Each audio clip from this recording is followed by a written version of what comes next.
ഈ ബൈക്കിനടിച്ചിട്ട് നിർത്താതെ പോയ വണ്ടി താഴെയുള്ള ബസ്സിനെ പാസ് ചെയ്തിട്ട് വേണ്ടേ പോവാൻ? അതെ സാർ. എന്തായാലും ഫെലിക്സ് കണ്ടക്ടർ ഒന്ന് വിളിക്കേ, എന്നിട്ട് പാസഞ്ചേഴ്സിൻ്റെ നമ്പർ ഒന്ന് കളക്ട് ചെയ്യും.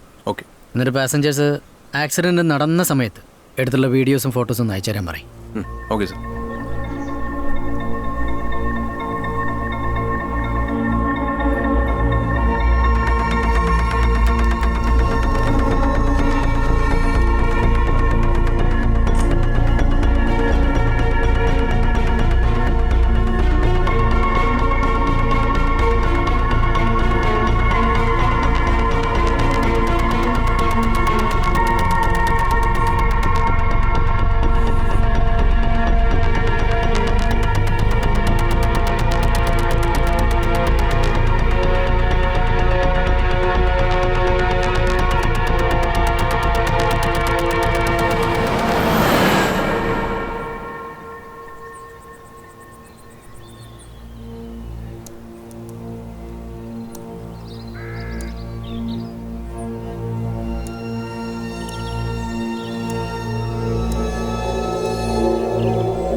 സാർ ഇതിലൊന്നും ക്ലിയർ അല്ലല്ലോ.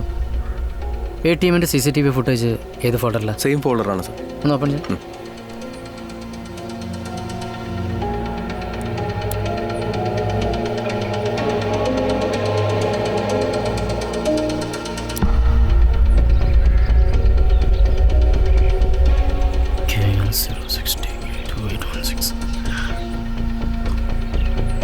ഈ വണ്ടിയുടെ RC ഡീറ്റെയിൽസ് നടക്കാം.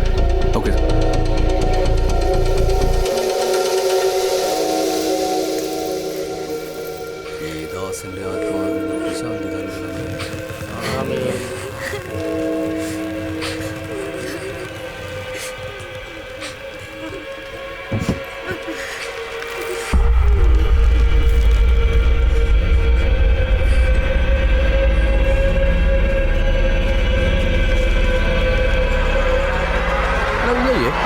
എടാ വർഗീസ് ചേട്ടൻ്റെ മോളെ കെട്ടിച്ച് വിട്ടാടാ ആലപ്പുഴ. ആ മോൻ ചെറുക്കൻ മരിച്ചു പോകുന്നു അല്ലേ? വെള്ളത്തിൽ പോയി. ഓട്ടോമല്ലോട്ട് വിളിക്കണം കേട്ടോ. ചാച്ചനെ തിരക്കിന്ന് പറഞ്ഞേ. Okay okay. ആരാ? ആ അല്ല, ഞാൻ വർഗീസേട്ടനെ അന്വേഷിച്ചു വന്നു. എന്നെയോ? എന്നായിരുന്നു? അല്ല, ഒരു ഓട്ടോ ഉണ്ടായിരുന്നു. എങ്ങോട്ടാ? മൂന്നാർക്ക്. മൂന്നാർ. എന്നാ കൊണ്ടുപോകാൻ? അലമാര. അതൊക്കെ സിമ്പിൾ കേട്ടില്ല, നമുക്ക് കൊണ്ടുവന്നേ. അതെ ഞാനിവിടെ ഉണ്ടെന്ന് ആര് പറഞ്ഞു? ഞാൻ വീട്ടിൽ പോയിരുന്നു, വൈഫ് പറഞ്ഞു. അല്ല ചോദിക്കുന്നുണ്ടെന്ന് തോന്നല്ലേ, ഞാനേ ഇതിനു മുമ്പ് ഇവിടെ കണ്ടിട്ടില്ല. ഇവിടെ ഉള്ള ആളല്ലേ? മൂന്നാർ അത് പറ. ഇവിടെ ഉള്ളവരൊക്കെ ഏകദേശം എനിക്ക് അറിയാൻ പറ്റും, ഈ വണ്ടി ഫീൽഡ് ആയതുകൊണ്ട്. എനിക്കറിയാം. വർഗീസേട്ടൻ ഒരു മിനിഞ്ഞാന്ന് മൂന്നാർ വന്നിരുന്നല്ലേ വണ്ടി? മിനിഞ്ഞാന്നോ?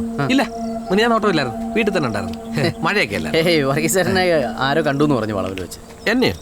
അങ്ങനെ ആരോ പറഞ്ഞു എൻ്റെ അടുത്ത്. വന്നില്ലായിരുന്നു? ഇല്ലെന്നേ, ഞാനങ്ങ് ഓട്ടോ പോയല്ലേ. വീട്ടിൽ തന്നെ ഉണ്ടായിരുന്നു. ശരി. വർഗീസേട്ടൻ്റെ വണ്ടി ഒന്നിടിച്ചു. വർഗീസേട്ടൻ്റെ ഹെഡ്ലൈറ്റ് ഒന്ന് പൊട്ടി. പിന്നെ ഹെഡ്ലൈറ്റ് മാറ്റിയതല്ലേ നന്നായി, അല്ലെങ്കിൽ വണ്ടി കൊണ്ട് പോകുമ്പോൾ എനിക്ക് പണിയായാണ്. നിങ്ങൾക്ക് ആള് മാറിയായിരുന്നേ, ഞാനല്ല സാർ. നമുക്ക് അങ്ങനെ വരാൻ വഴിയില്ല. വർഗീസിൻ്റെ വണ്ടി ഇടിച്ചിട്ട് ഒരാൾ മരിച്ചു. റജി എന്നാണ് പേര്. വേറെ ആളും കൂടി ഉണ്ടായിരുന്നു, പ്രകാശൻ. അയാളിപ്പോൾ കാണാനില്ല. അയാൾ എവിടെയാണ്? അയാളെ കൊന്നോ അതോ ജീവനോടെ ഉണ്ട്? പോക്കൃത്തരം പറയല്ലേ കേട്ടോ. കൊന്നോന്നോ? ഇയാൾ പോയാൽ എനിക്ക് വേറെ പണിയുണ്ട്. എനിക്കും വേറെ പണിയുണ്ട്. വിട്ടേപ്പാ, എനിക്ക് പോണോന്ന്. പോവും, പക്ഷെ നിന്നെ കൊണ്ടേ പോവും. ഫെലിക്സേ, വർഗീസേട്ടനെ പിടിച്ച വണ്ടി കയറ്റി. സാറേ ഞാൻ അല്ല സാറേ, ഞാനല്ലെന്ന് സാറേ, ഒന്നും ചെയ്യല്ലേ സാർ. ഫെലിക്സേ, വണ്ടി എടുത്തു.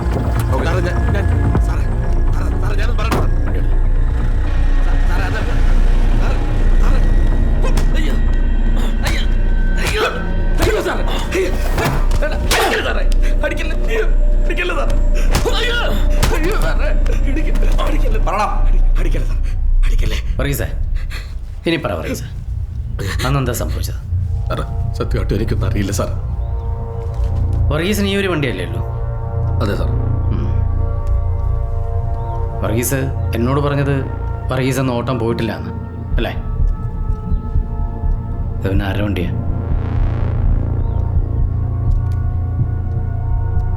ഇത് ഇടിച്ചതിന് ശേഷമുള്ള ഫോട്ടോ.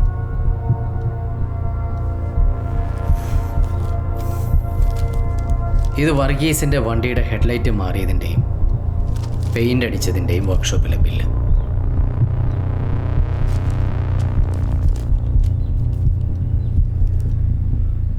ഇനി നിനക്ക് എന്തെങ്കിലും പറയാനുണ്ടോ? ഞാൻ പറയാം സാറേ, സത്യം പറയാം. പറയ്. അന്ന് എന്താ സംഭവിച്ചത്? അന്ന് 3 പച്ചക്കറി ഇറക്കാൻ വന്നാ സാറേ. ഇറക്കി കഴിച്ചപ്പോൾ ഒരുപാട് സമയം പോയി. തിരിച്ചു പോകുമ്പോൾ ഭയങ്കര മഴയാണ് സാറേ.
സത്യത്തിൽ ഇതാ സാറേ സംഭവിച്ചത്. മനപ്പൂർവ്വം പിടിപ്പിച്ചല്ല സാറേ, പേടിച്ചിട്ടാ സാറേ ഞാൻ ആരോടൊന്നും പറയാഞ്ഞത്. സത്യമാണ് സാറേ.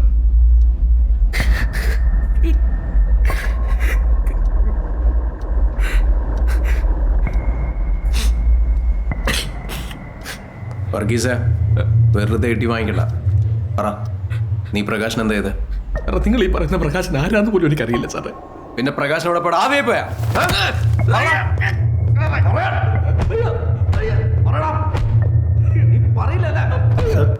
സാർ ഒരു മിനിറ്റ് ഒന്ന്. നീ പ്രകാശൻ എന്താ ചെയ്ത്? സാർ ഞാൻ ഈ വർഗീസിനെ പറ്റി അന്വേഷിച്ചു. അതൊരു സാധാരണ കുടുംബമാണ്, അടിമാലിലെ താമസം.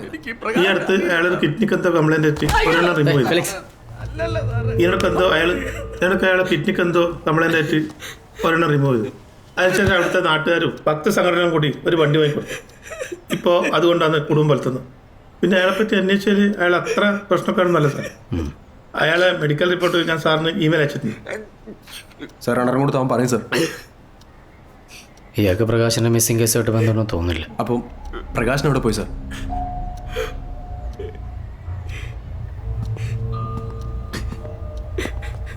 എനിക്കല്ല സാറേ. വർഗീസ, ഈ ആക്സിഡൻറ്റ് നടക്കുമ്പോൾ വർഗീസിൻ്റെ വണ്ടിയുടെ തൊട്ടു പുറകെ ഏതെങ്കിലും വണ്ടി ഉണ്ടായിരുന്നു? ഇല്ല സാർ, ഇല്ല. ഉറപ്പാണ്? ഉറപ്പാ സാറേ.